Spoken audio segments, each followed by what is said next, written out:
Spatulman.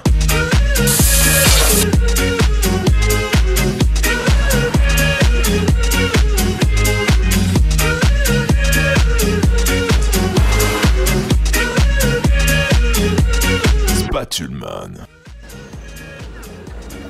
Bienvenue à tous dans les aventures de l'homme à la spatule, la première émission de décontraction culinaire. Cette semaine, c'est la spéciale campagne. Alors dans une première partie, nous irons voir Xavier à la Vitarelle Montété-Bouxal. Dans une deuxième partie, on ira voir un éleveur d'agneaux et un fromager. Et c'est parti, je pars de Toulouse direction la campagne.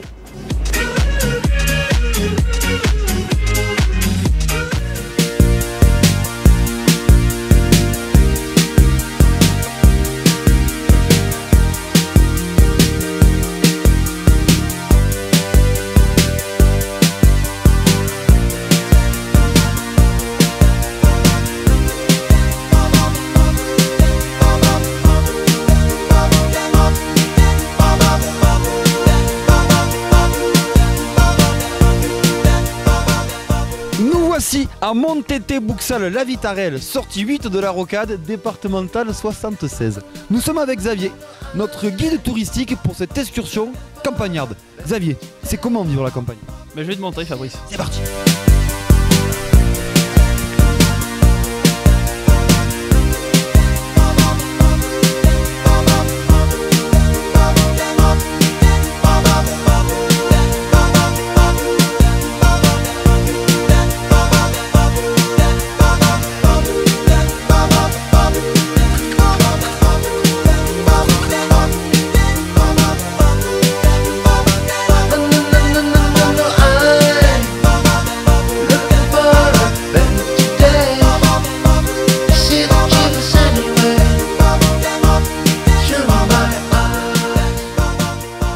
Donc là je suis avec Xavier dans son restaurant. Donc Xavier, parle-nous un peu de ce restaurant familial.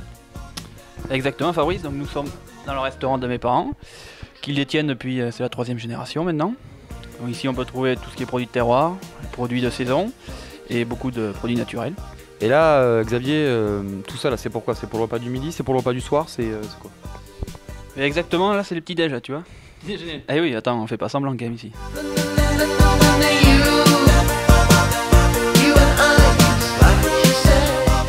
Donc là je suis avec Didier, le père de Xavier, le chef des lieux. Donc Didier, ça fait combien de temps que vous ou que tu tiens cet établissement? Voilà, ça va faire maintenant 35 ans que je tiens cet établissement, que j'ai repris de ma mère, qui elle le tenait de sa mère, donc c'est une continuité, voilà.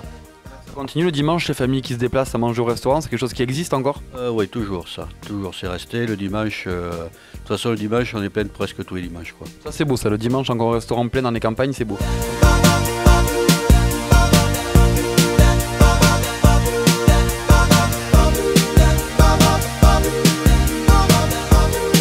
Donc là je suis avec Paulette, la grand-mère de Xavier, la mère de Didier. Donc Paulette, c'était comment à l'époque ce restaurant? C'était à l'époque, il y avait une meilleure entente dans le village. Ah oui? Ah oui. C'est la guerre maintenant? Oh, presque. Ça marchait bien à l'époque? Mais à l'époque, on allait d'une maison à l'autre. Voilà. Quand j'avais besoin d'une bouteille de Suze, si je m'en manquais, j'allais dans la cave en face et puis voilà. C'est fini maintenant, c'est chacun pour sa peau. Là, c'est complètement fini, oui. Vous aidez encore au restaurant? Ou est-ce que vous aidez la famille? Non, maintenant... Fini, retraite. Maintenant, je commence à, à perdre la ciboule. Donc Didier, vous m'avez parlé du stockfish, un plat d'hiver que vous faites régulièrement ici. Donc c'est quoi la recette du stockfish? Eh bien, la recette, il va vous le montrer là tout de suite, là, il va vous préparer ça. Donc Xavier, c'est toi qui fais la recette, au charbon, c'est parti. Donc là, nous sommes avec Xavier. On va faire la recette authentique du restaurant Pêcheron de Xavier. Alors maintenant, la recette. Xavier, tu vas nous faire quoi comme recette? Le stockfish. Le stockfish, ce qui fait pas du tout l'autois, mais c'est par le stockfish, donc d'accord.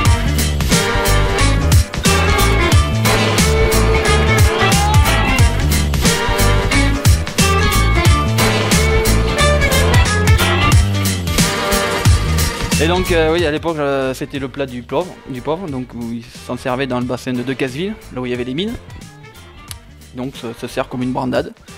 Et vu que dans l'autre on a des bons produits, on a essayé de l'améliorer avec de l'huile de noix, et du persil, des œufs et pommes de terre du jardin qui vont bien. Donc c'est parti pour la recette du, redis-moi le nom. Du stockfish. C'est parti.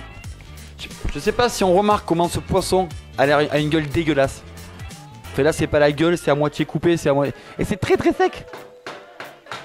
C'est sec, nom de Dieu, c'est sec.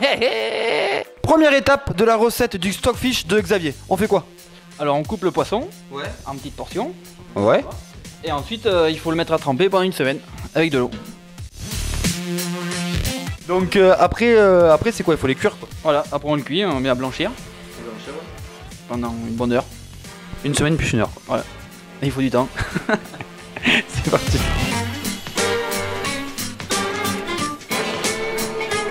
Alors on va égoutter le poisson, le fish, tu préfères? On va récupérer la chair, on va enlever les arêtes du poisson. Ça marche. La taille des arêtes, qui est conséquent, sur ça sous la dent ma foi. En même temps, celui qui voit pas qu'il y avait une... Ah oh merde, j'avais pas vu, il y avait une arête. Ouais là c'est assez violent quand même. Donc là, on a émietté le poisson, on a enlevé les arêtes, on a enlevé les impuretés, on a que du beau poisson qui fait plaisir. Xavier, maintenant on fait quoi? Alors maintenant on va rajouter les pommes de terre, elles sont cuites.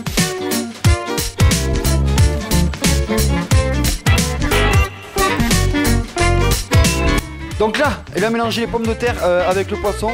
Maintenant il va couper l'ail et le persil. Et parti.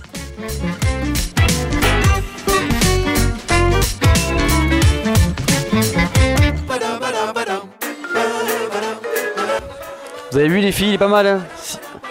Si toi aussi tu es jeune toulousaine et intéressé par ce jeune homme qui sait faire la cuisine, il suffit de contacter au 06 89 40 12 60. 06 89 40 12 60. C'est mon numéro que j'ai filé. C'est moi qui l'ai chopé. Donc là Xav, les œufs c'est un peu... T'as remué, t'as mis les œufs. Maintenant qu'est-ce que tu fais? On va apporter un petit peu d'onctuosité avec de la crème fraîche. Le mec qui fait le gars gastronomique et tout. Ok, un peu d'onctuosité, donc un peu de crème. Et voilà, et on la plaint pas non plus. Autre mot après environ et après grossièrement, on la plaint pas. Ça veut dire, tu vois quoi, t'en verses. Et là on touille. Et là on touille. Du sel, du poivre et de l'huile de noix pour finir. Là il s'envoie. Oh con. Je comprends pourquoi la moitié des agriculteurs de moins de 20 ans sont célibataires.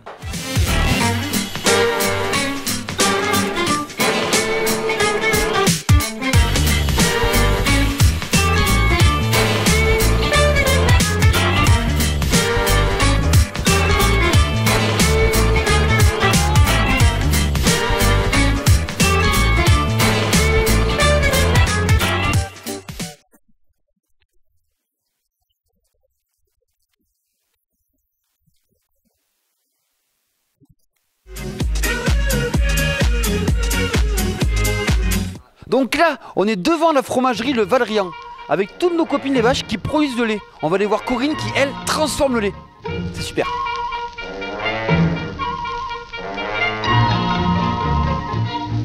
À la campagne, avec ma compagne, on vit bien tranquille comme deux insouciants.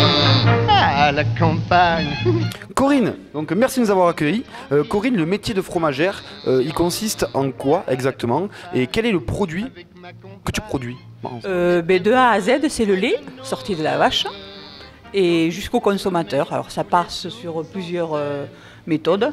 On en emploie 3 méthodes apparemment. C'est le caillé. Et pas le Clairefontaine, le caillé. Ouais, le fromage. Hein. C'était dur ça comme vanne ou pas? Et après on fait toute une gamme de fromages frais. Style ail et fines herbes, égoutté, enfin aromatisé à la fraise et tout. Après on fait une tome. Et on peut commencer d'abord par la mascotte du labo, enfin de la fromagerie. C'est un fromage petit carré qu'on appelle, qu'on moule à la plaque, qui est un peu le copain du rocamadour ici. Et c'est le même mais en vache. Tu fais ça depuis combien d'années? C'est ton métier d'origine? D'années il n'y en a pas. Ça fait 6 mois qu'on a commencé. Ah, 6 mois, jeune entreprise. Il a fallu se démarquer pour beaucoup de choses. Il a fallu faire autre chose parce que le lait, on avait des petites structures, pas beaucoup de surface. Alors il a fallu, plutôt que de crever de faim ou de fermer la porte, on a voulu faire ce genre de produit. Une évolution un peu pour survivre et mieux vivre. Pour mieux vivre, ouais. Bonjour madame, Corinne au quotidien elle est comment quoi? Elle est supportable, elle est pas trop dure? Vite on s'enlace, car vous le comprenez, c'est bon de s'enlacer avec ma compagne. Ah, c'est vache là, on peut pas attendre. Donc là, on va rencontrer Jean-Claude, producteur d'agneau Label Rouge. C'est parti. Pendant les mois creux, l'on chasse et l'on pêche. Et le soir quand on a pêché, alors on pêche. C'est ainsi qu'est né un nouveau-né. Donc là, nous sommes avec Jean-Claude en plein milieu d'un champ. Donc Jean-Claude, merci de nous avoir accueillis. Pas de problème. Pas de problème, c'est super. Donc Jean-Claude qui produit des agneaux Label Rouge. Donc comment ça se passe? Comment on produit un agneau Label Rouge? Ça paraît fou pour nous. Oula, attends, tu peux couper là? Déjà, il faut une propriété et après faire un choix de production. C'est tout un cahier des charges à tenir. Il faut produire, s'engager à garder les agneaux plus de 4 mois, pas les piquer aux antibiotiques et tout ça, quoi. C'est assez compliqué, quoi. Donc ils mangent ce qu'il y a de plus naturel. Du foin et un aliment label. Donc toi ici, tes clients, quels sont-ils? Capelle, je le vends en groupement, ça s'appelle La Capelle, et je les porte directement à l'abattoir, c'est eux qui s'occupent de... Toi tu vas jusqu'à l'abattoir en fait? À l'abattoir, ouais. Ouais. Après c'est notre métier? Après c'est notre métier, ouais. C'est le groupement qui s'occupe de les découper et puis de les dispatcher dans tous les magasins. Aujourd'hui je crois que je leur dirais de ne pas faire ça, parce qu'il y a trop de contraintes, trop de travail et trop de contraintes, ouais. Et puis au niveau boulot, au niveau revenu, parce qu'il y a ça marche pas toujours bien, il y a trop de frais aujourd'hui pour faire tourner une exploitation, quoi.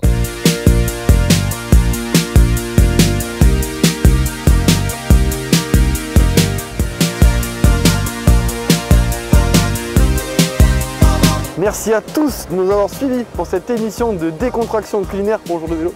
Retrouvez-nous la semaine prochaine pour une émission qui va bien vous faire kiffer. Et surtout n'oubliez pas qu'avec L'Homme à la spatule, la cuisine, ils l'ont pas dit.